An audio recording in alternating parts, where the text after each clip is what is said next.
الرحيم مالك يوم الدين إياك نعبد وإياك نستعين اهدنا الصراط المستقيم صراط الذين أنعمت عليهم غير المغضوب عليهم ولا الضالين. ولوطا إذ قال لقومه أتأتون الفاحشة ما سبقكم بها من أحد من العالمين إنكم لتأتون الرجال شهوة من دون النساء بل أنتم قوم مسرفون.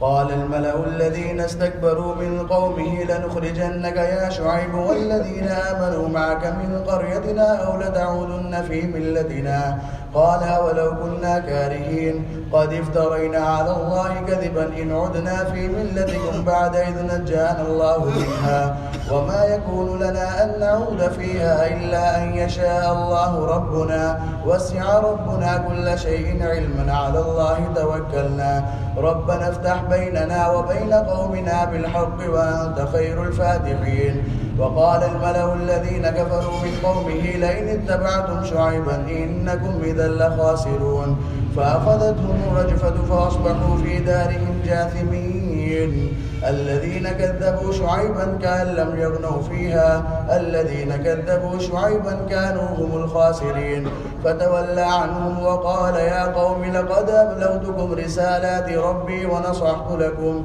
فكيف آسى على قوم كافرين. الله أكبر.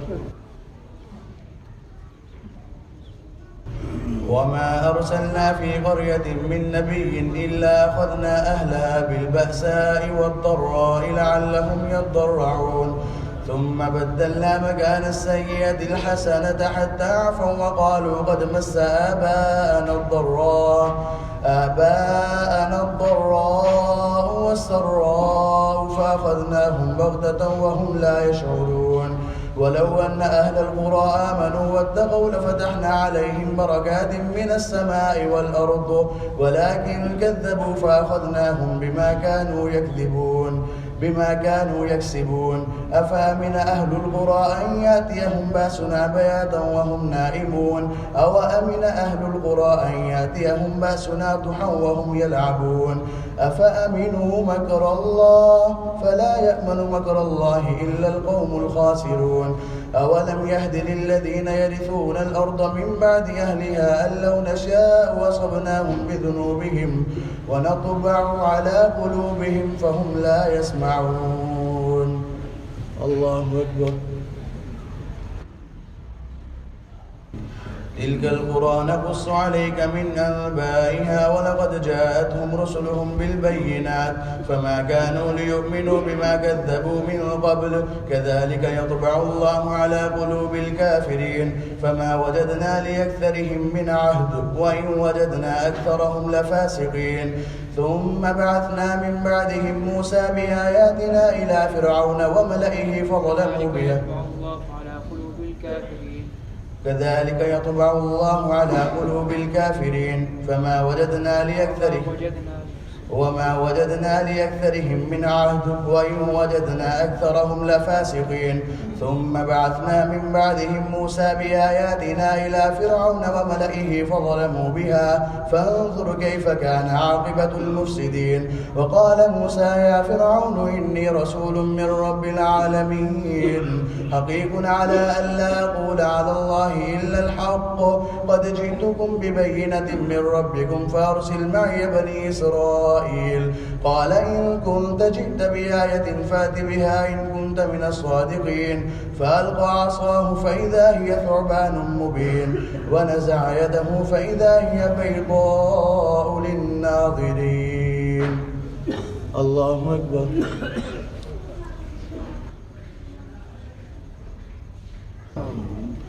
قال الملأ من قوم فرعون إن هذا لساحر عليم يريد أن يخرجكم من أرضكم فماذا تأمرون قالوا ارجه وأخاه وأرسل في المدائن حاشرين يأتوك بكل ساحر عليم وجاء السحرة فرعون قالوا إن لنا لأجرا إن كنا نحن الغالبين قال نعم وإنكم لمن المقربين قالوا يا موسى إما أن تلقي وإما أن نكون نحن الملقين قال ألقوا فلما ألقوا سحروا أعين الناس واسترهبوهم وجاءوا بسحر عظيم وأوحينا إلى موسى أن ألق عصاك فإذا هي تلقف ما يأفكون فوقع الحق وبطل ما كانوا يعملون فغلبوا هنالك وانقلبوا صاغرين وألقي السحرة ساجدين قالوا آمنا برب العالمين رب موسى وهارون قال فرعون آمنتم به قبل أن آذن لكم إن هذا لمكر مكرتموه في المدينة لتخرجوا منها أهلها فسوف تعلمون لأقطعن أيديكم وأرجلكم من خلاف ثم لأصلبنكم أجمعين قالوا إنا إلى ربنا منقلبون وما تنقم منا إلا أن آمنا بآيات ربنا لما جاءتنا ربنا أفرغ علينا صبرا وتوفنا مسلمين. الله أكبر.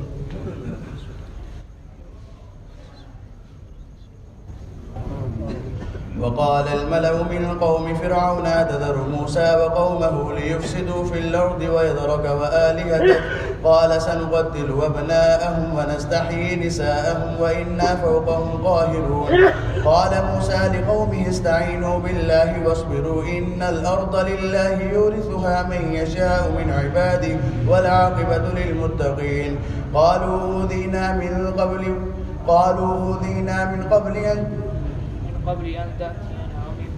أوذينا من قبل أن تأتينا ومن بعد ما جئتنا قال عسى ربكم أن يهلك عدوكم ويستخلفكم في الأرض فينظر كيف تعملون ولقد أخذنا آل فرعون بالسنين ونقص من الثمرات لعلهم يذكرون فإذا جاءتهم الحسنة قالوا لنا هذه وإن تصبهم سيئة يطيروا بموسى ومن معه ألا إنما طائرهم عند الله ولكن أكثرهم لا يعلمون وقالوا مهما تأتنا به من آية لتسحرنا بها فما نحن لك بمؤمنين فأرسلنا عليهم الطوفان والجراد والقمل والضفادع والدم آيات مفصلات فاستكبروا وكانوا قوما مجرمين.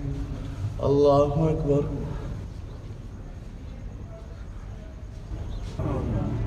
ولما وقع عليهم الرجز قالوا يا موسى ادع لنا ربك بما عهد عندك لئن كشفت عنا الرجز لنؤمنن لك ولنرسلن معك بني إسرائيل فلما كشفنا عنهم الرجز إلى أجل هم بالغوه إذا هم ينكثون فانتقمنا منهم فأغرقناهم في اليم بأنهم كذبوا بآياتنا وكانوا عنها غافلين وأورثنا القوم الذين كانوا يستضعفون مشارق الأرض ومغاربها التي باركنا فيها وتمت كلمة ربك الحسنى على بني إسرائيل بما صبروا ودمرنا ما كان يصنع فرعون وقومه وما كانوا يعرشون وجاوزنا ببني إسرائيل البحر فأتوا على قوم يعكفون على أصنام لهم قالوا يا موسى اجعل لنا إلها كما لهم آلهة قال إنكم قوم تجهلون إن هؤلاء متبر ما هم فيه وباطل ما كانوا يعملون قال غير الله يبغيكم إلها وهو فضلكم على العالمين وإذا نجيناكم من آل فرعون يسومونكم سوء العذاب يقتلون أبناءكم ويستحيون نساءكم وفي ذلكم بلاء من ربكم عظيم. الله أكبر.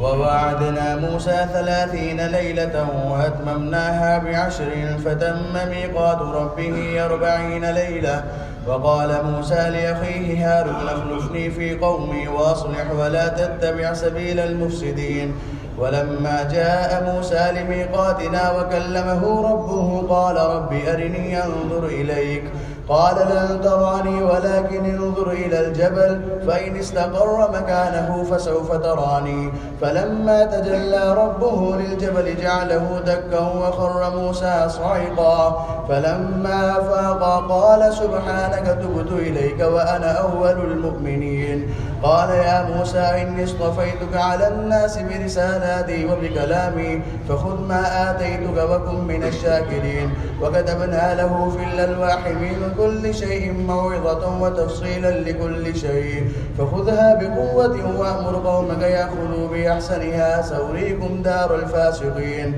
سأصرف عن آياتي الذين يتكبرون في الأرض بغير الحق وإن يروا كل آية لا يؤمنوا بها وإن يروا سبيل الرشد لا يتخذوه سبيلا وإن يروا سبيل الغي يتخذوه سبيلا ذلك بأنهم كذبوا بآياتنا وكانوا عنها غافلين والذين كذبوا بآياتنا ولقاء الآخرة حبطت أعمالهم هل يجزون إلا ما كانوا يعملون. الله أكبر.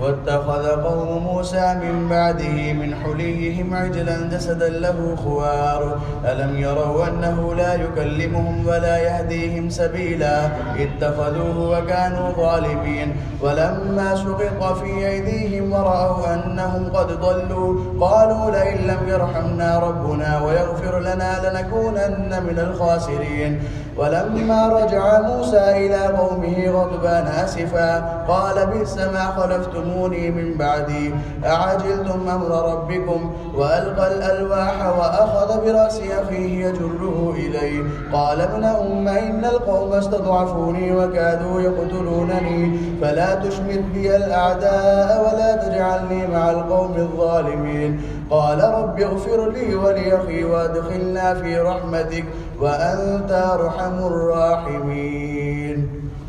الله أكبر.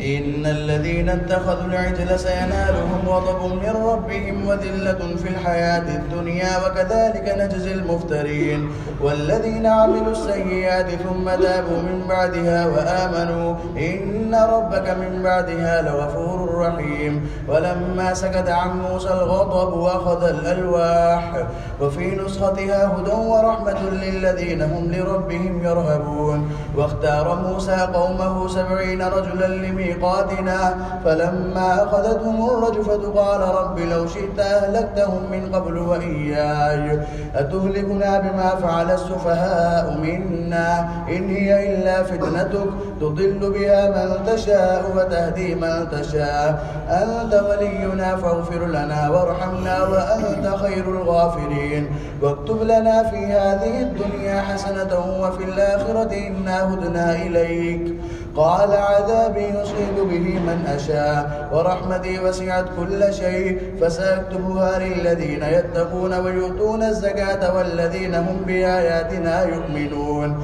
الذين يتبعون الرسول النبي الأمي الذي يجدونه مكتوبا عندهم في التوراة والإنجيل يأمرهم بالمعروف وينهاهم عن المنكر ويحل لهم الطيبات ويحرم عليهم الخبائث ويضع عنهم إصرهم والأغلال التي كانت عليهم فالذين آمنوا به وعزروه ونصروه واتبعوا النور الذي أنزل معه أولئك هم المفلحون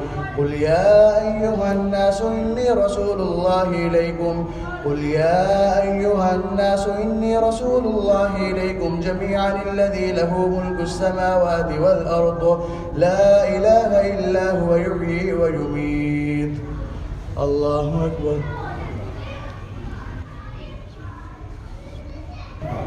قل يا أيها الناس إني رسول الله إليكم جميعا الذي له ملك السماوات والأرض لا إله إلا هو يحيي ويميت فآمنوا بالله ورسوله النبي الأمي الذي يؤمن بالله وكلماته واتبعوه لعلكم تهتدون ومن قوم موسى أمة يهدون بالحق وبه يعدلون وقطعناهم 12 أسباطا أمما وأوحينا إلى موسى إذ استسقاه قومه أن اضرب بعصاك الحجر فانبجست منه 12 عينا قد علم كل أناس مشربهم وظللنا عليهم الغمام وأنزلنا عليهم المن والسلوى كلوا من طيبات ما رزقناكم وما ظلمونا ولكن كانوا أنفسهم يظلمون وإذ قلنا ادخلوا هذه القرية فكلوا منها حيث وإذ قيل لهم اسكنوا هذه القرية فكلوا منها حيث شئتم وكلوا منها حيث شئتم وقولوا حطة وادخلوا الباب سجدا نغفر لكم خطيئاتكم سنزيد المحسنين فبدل الذين ظلموا منهم قولا غير الذي قيل لهم فأرسلنا عليهم رجزا من السماء بما كانوا يظلمون. الله أكبر. واسألهم عن القرية التي كانت حاضرة البحر إذ يعدون في السبت إذ تأتيهم حيتانهم يوم سبتهم شرعا ويوم لا يثبتون لا تأتيهم كذلك نبلوهم بما كانوا يفسقون وإذ قالت أمة منهم لم تعظون قوما الله مهلكهم أو معذبهم عذابا شديدا قالوا معذرة إلى ربكم ولعلهم يتقون فلما نسوا ما ذكروا به أنجينا الذين ينهون عن السوء وأخذنا الذين ظلموا بعذاب بئيس بما كانوا يفسقون فلما عتوا عما نهوا عنه قلنا لهم كونوا قردة خاسئين وإذ تأذن ربك ليبعثن عليهم إلى يوم القيامة من يسومهم سوء العذاب إن ربك لسريع العقاب وإنه لغفور رحيم. الله أكبر.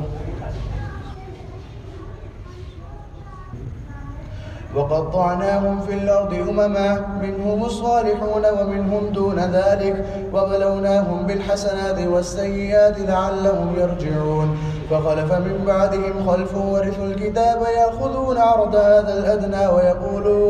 ويقولون سيغفر لنا وإن يأتهم عرض مثله يأخذوه ألم يؤخذ عليهم ميثاق الكتاب ألا يقولوا على الله إلا الحق ودرسوا ما فيه والدار الآخرة خير للذين يتقون أفلا تعقلون والذين يمسكون بالكتاب وأقاموا الصلاة إنا لا نضيع أجر المصلحين وإذ نتقنا الجبل فوقهم كأنه ظلة وظنوا أنه واقع بهم خذوا ما آتيناكم بقوة واذكروا ما فيه لعلكم تتقون. الله أكبر. وإذ أخذ ربك من بني آدم من ظهورهم ذريتهم وأشهدهم على أنفسهم ألست بربكم قالوا بلى شهدنا أن تقولوا يوم القيامة إنا كنا عن هذا غافلين أو تقولوا إنما أشرك آباؤنا من قبل وكنا ذرية من بعدهم أفتهلكنا بما فعل المبطلون وكذلك نفصل الآيات ولعلهم يرجعون واتل عليهم نبأ الذي آتيناه آياتنا فانسلخ منها فأطبعه الشيطان فكان من الغاوين ولو شئنا لرفعناه بها ولكنه أخلد إلى الأرض واتبع هواه فمثله كمثل الكلب إن تحمل عليه يلهث أو تتركه يلهث ذلك مثل القوم الذين كذبوا بآياتنا فاقصص القصص لعلهم يتفكرون. الله أكبر.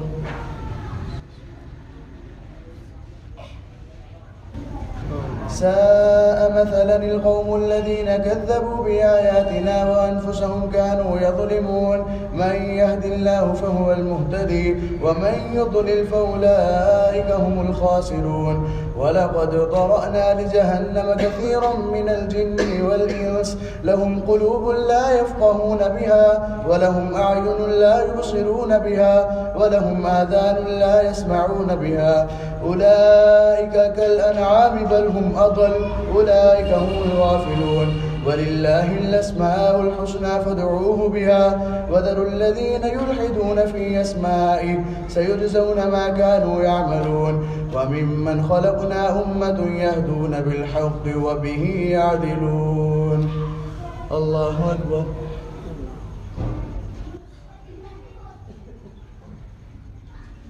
والذين كذبوا بآياتنا سنستدرجهم من حيث لا يعلمون وأملي لهم إن كيدي متين أولم يتفكروا ما بصاحبهم من جنة إن هو إلا نذير مبين أولم ينظروا في ملكوت السماوات والأرض وما خلق الله من شيء وأن عسى أن يكون قد اقترب أجلهم فبأي حديث بعده يؤمنون من يضلل الله فلا هادي له ويذرهم في طغيانهم يعمهون يسألونك عن الساعة أيان مرساها قل إنما علمها عند ربي لا يجليها لوقتها إلا هو ثقلت في السماوات والأرض لا تأتيكم إلا بغتة يسألونك كأنك حفي عنها قل إنما علمها عند الله ولكن أكثر الناس لا يعلمون قل لا أملك لنفسي نفعا ولا ضرا إلا ما شاء الله ولو كنت أعلم الغيب لاستكثرت من الخير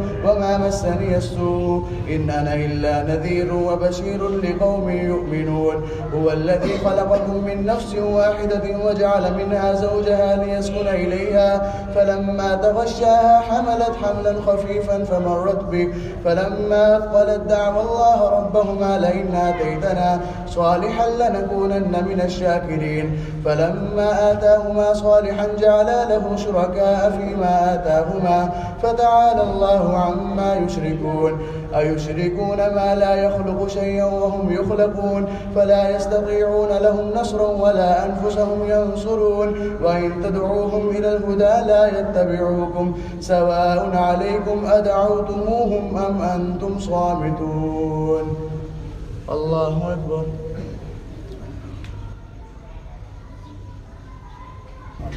إن الذين تدعون من دون الله عباد أمثالكم فادعوهم فليستجيبوا لكم إن كنتم صادقين ألهم أرجل يمشون بها أم لهم أيدي يبطشون بها أم لهم أعين يبصرون بها أم لهم آذان يسمعون بها قل ادعوا شركاءكم ثم كيدون فلا تنظرون إن وليي الله الذي نزل الكتاب وهو يتولى الصالحين والذين تدعون من دونه لا يستطيعون نصركم ولا أنفسهم ينصرون وإن تدعوهم إلى الهدى لا يسمعوا وتراهم ينظرون إليك وهم لا يبصرون خذ العفو وأمر بالعرف وأعرض عن الجاهلين وإما ينزغنك من الشيطان نزغ فاستعذ بالله إنه سميع عليم إن الذين اتقوا إذا مسهم طائف من الشيطان تذكروا فإذا هم مبصرون وإخوانهم يمدونهم في الغي ثم لا يبصرون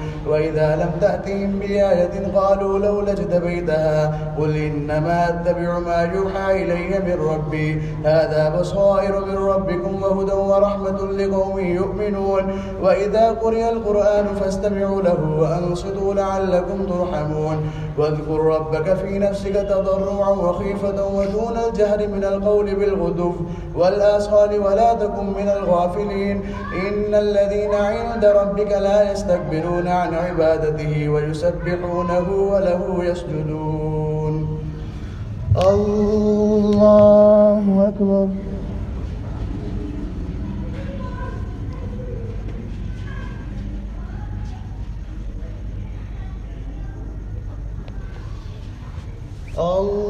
الله أكبر.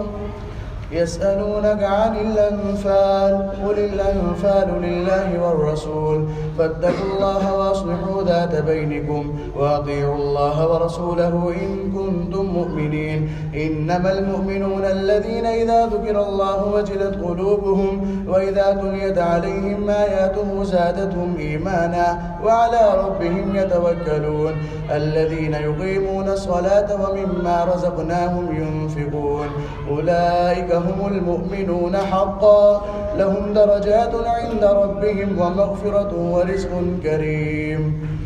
الله أكبر.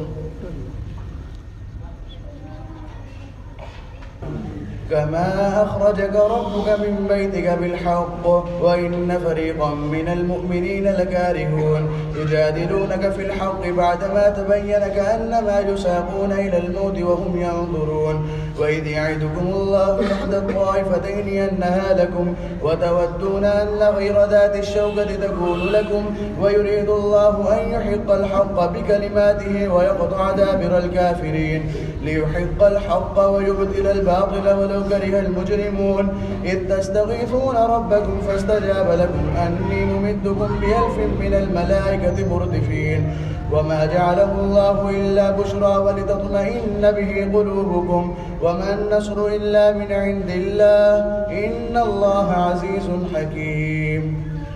الله أكبر. إذ يغشيكم النعاس أمنة منه وينزل عليكم من السماء ماء ليطهركم به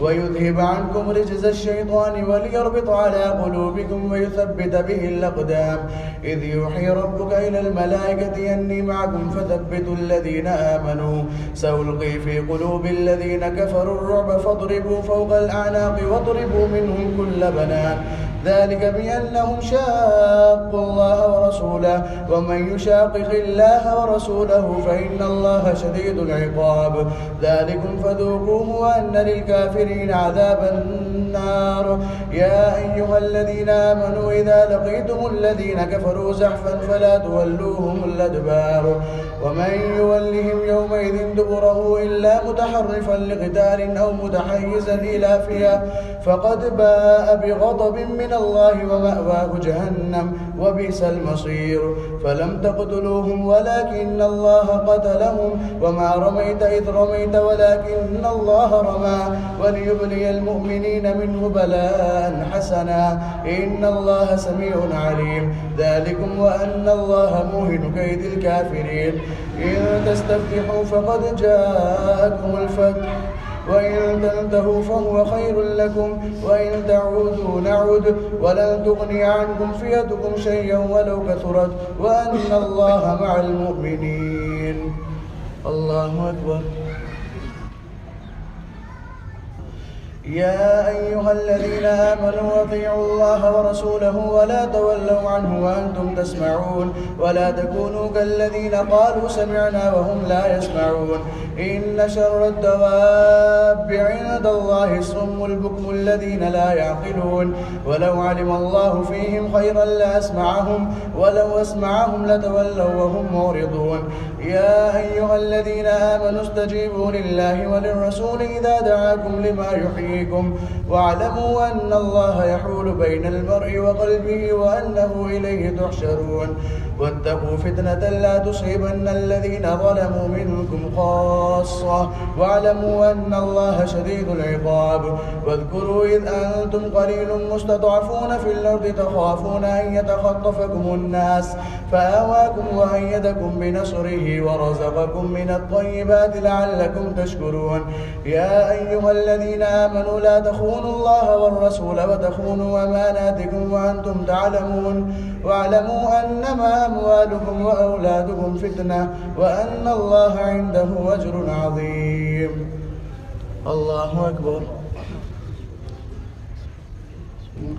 يا أيها الذين آمنوا إن تتقوا الله يجعل لكم فرقانا ويكفر عنكم سيئاتكم ويغفر لكم والله ذو الفضل العظيم. وإذ يمكر بك الذين كفروا ليثبتوك أو يقتلوك أو يخرجوك ويمكرون ويمكر الله والله خير الماكرين. وإذا تتلى عليهم آياتنا قالوا قد سمعنا لو نشاء لقلنا مثل هذا إن هذا إلا أساطير الأولين. وإذ قالوا اللهم إن كان هذا هو الحق من عندك فأمطر علينا حجارة من السماء أو ائتنا بعذاب أليم. وما كان الله ليعذبهم وأنت فيهم وما كان الله معذبهم وهم يستغفرون. وما لهم ألا يعذبهم الله وهم يصدون عن المسجد الحرام وما كانوا أولياءه إن أولياؤه إلا المتقون ولكن أكثرهم لا يعلمون. وما كان صلاتهم عند البيت إلا مكاء وتصديا فذوقوا العذاب بما كنتم تكفرون. إن الذين كفروا ينفقون أموالهم ليصدوا عن سبيل الله فسينفقونها ثم تكون عليهم حسرة ثم يغلبون والذين كفروا إلى جهنم يحشرون ليميز الله الخبيث من الطيب ويجعل الخبيث بعضه على بعض فيركمه جميعا فيجعله في جهنم أولئك هم الخاسرون. قل للذين كفروا إن ينتهوا يغفر لهم ما قد سلف وإن يعودوا فقد مضت سنة الأولين. وقاتلوهم حتى لا تكون فتنة ويكون الدين كله لله فإن انتهوا فإن الله بما يعملون بصير. وإن تولوا فاعلموا أن الله مولاكم نعم المولى ونعم النصير. الله